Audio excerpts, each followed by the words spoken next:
সদ্যজাত সন্তান দেখতে ভিন্ন রকম, এ কারণে আমাদের এলাকার এক ব্যক্তি স্ত্রীকে তালাক দিয়েছেন। সন্তান দেখতে ভিন্ন রকম হলে স্ত্রীর প্রতি সন্দেহ পোষণ করা এবং তালাক দেওয়া সঙ্গত কিনা, এ ব্যাপারে শরীয়ত কি বলে?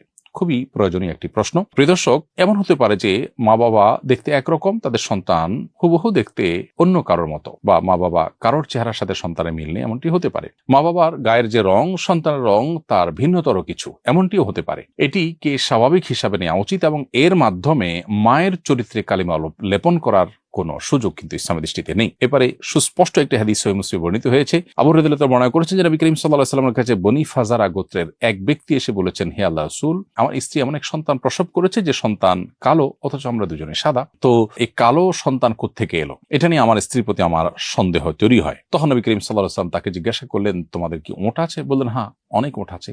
তিনি বললেন, যে ওঁট আছে তোমাদের, এই ওঁটগুলোর সবগুলোর কালারই কি লাল? তিনি বললেন যে এই ওঁটের কালার লাল। নবীজি বললেন যে এর মধ্যে কি কোনোটা ছাই টাইপের কালার নাই? এর প্রশ্নের জবাবে সাহাবী বললেন যে হ্যাঁ, কোনোটা আছে যে ছাই বা সুরমা কালারের। তখন নবী করিম সাল্লাল্লাহু আলাইহি ওয়াসাল্লাম বললেন যে এটা কিভাবে হলো? তখন বলল যে হয়তো তার পূর্বের কোনো ওঁট এরকম ছিল, সেখান থেকে এটা হয়েছে। নবী সাল্লাল্লাহু আলাইহি ওয়াসাল্লাম বললেন যে তোমার সন্তানের বেলাও একই কথা প্রযোজ্য।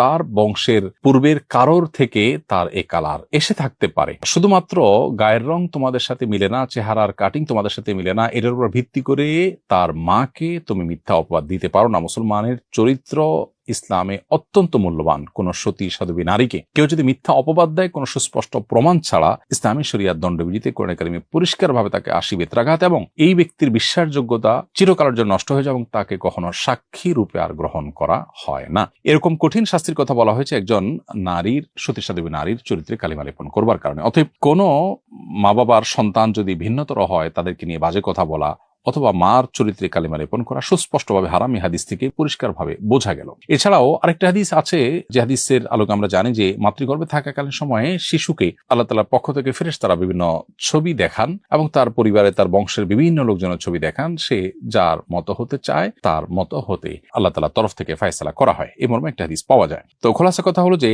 সন্তান দেখতে অন্যরকম বা আপনার গায়ের রং ভিন্ন, এটার উপর ভিত্তি করে মায়ের চরিত্রে বা বাবা মার ব্যাপারে কোনো নেগেটিভ মন্তব্য করা সুস্পষ্টভাবে গুনাহের কাজ।